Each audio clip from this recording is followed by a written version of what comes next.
The bedroom was suffocatingly quiet, save for the faint hum of the air conditioner and the erratic thump of my heart. I stood frozen, my wife's phone glowing in my trembling hand, its screen casting a cold light across our wedding photo on the nightstand. The text message stared back at me. Can't stop thinking about last night. When can I see you again? It wasn't from me. The sender's name, Chris, burned into my retina like a brand. My knees buckled, and I sank onto the edge of the bed, the mattress creaking under my weight. 17 years of marriage, 2 kids, a mortgage, a life built brick by brick. Had it all been a lie? I'd never snooped before. Not once. But tonight, when Sarah left her phone on the counter and stepped into the shower, something gnawed at me. Maybe it was the way she'd been distant lately, her laughter a little too bright, her eyes avoiding mine at dinner. Or maybe it was the late-night work calls she took in the garage, her voice muffled through the door. I told myself it was nothing, stress, midlife, the grind of raising teenagers. But now, with that message searing my brain, doubt clawed at my chest like a trapped animal. I scrolled, my thumb shaking. More texts. You make me feel alive. Miss you already. Each word was a knife, slicing through the fragile trust I'd clung to.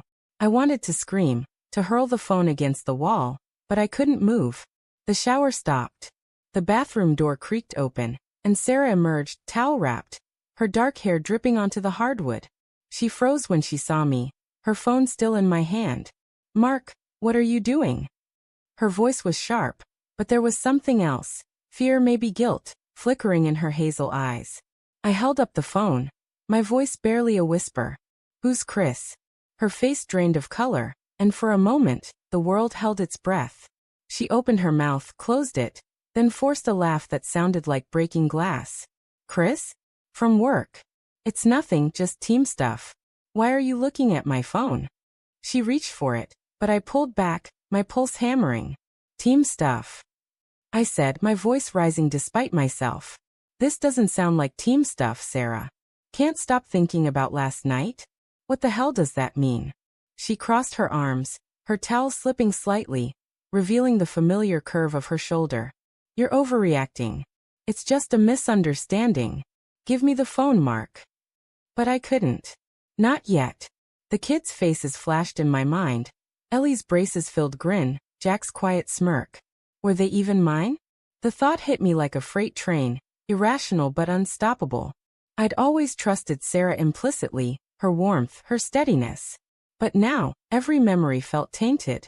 The late nights she'd blamed on deadlines, the weekend trips for conferences, the way she'd started locking her phone. How had I missed it?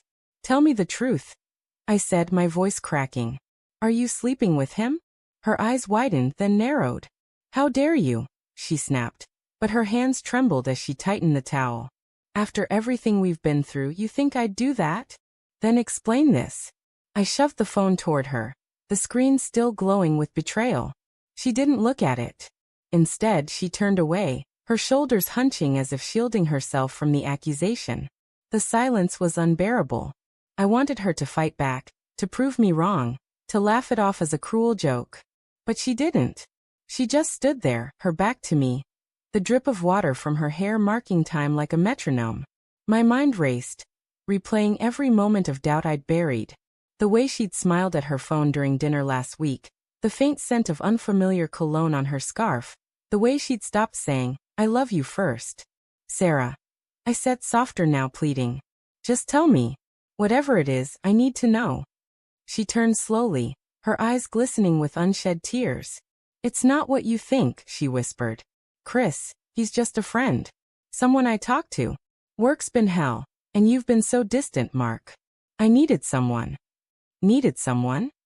My voice broke, anger and hurt colliding. What about me? What about us? We have kids, Sarah.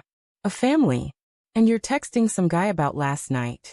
It wasn't physical, she said quickly, stepping toward me. I swear, Mark. It's just emotional. I got caught up. I'm sorry. Emotional. The word felt like a slap. Was that better or worse? A secret part of her heart given to someone else, while I'd been here, changing diapers, paying bills, believing we were in this together. I wanted to believe her, to cling to the life we'd built, But the doubt was a poison seeping into every memory. Then why didn't you tell me? I asked, my throat tight. Why hide it? She looked away, her fingers twisting the edge of the towel. Because I knew you'd react like this. I didn't want to hurt you. Hurt me. I laughed, a bitter, hollow sound. You've destroyed me, Sarah. The words hung between us, heavy and final. Her tears spilled over, but I couldn't comfort her. Not now. Not when my world was unraveling. I thought of Ellie and Jack, asleep down the hall. Did they know? Had they sensed the fracture in our family? The thought of them caught in this mess made my stomach churn. I stood, the phone still clutched in my hand. I need to think, I said, my voice flat. I can't do this right now. Mark, please, she said, reaching for me, but I stepped back, the distance between us a chasm I didn't know how to cross. I walked out, the cool night air hitting my face as I stepped onto the porch. The neighborhood was quiet, the streetlights casting long shadows across the lawn. I sank onto the steps, the phone still in my hand, its screen now dark. I wanted to call Chris, to confront him, to demand answers. But what good would it do? The truth was already out. A jagged wound I couldn't unsee. Then my eyes caught something in the driveway. Sarah's car, parked at an odd angle, like she'd been in a hurry. And there, on the passenger seat, barely visible through the window, was a man's jacket. Not mine. The sight was a final, brutal confirmation, shattering the last shred of denial. I didn't know if our kids were mine, if our love had ever been real, or if I could ever trust again. But one thing was certain. The life I'd known was gone, and the man I'd been went with it.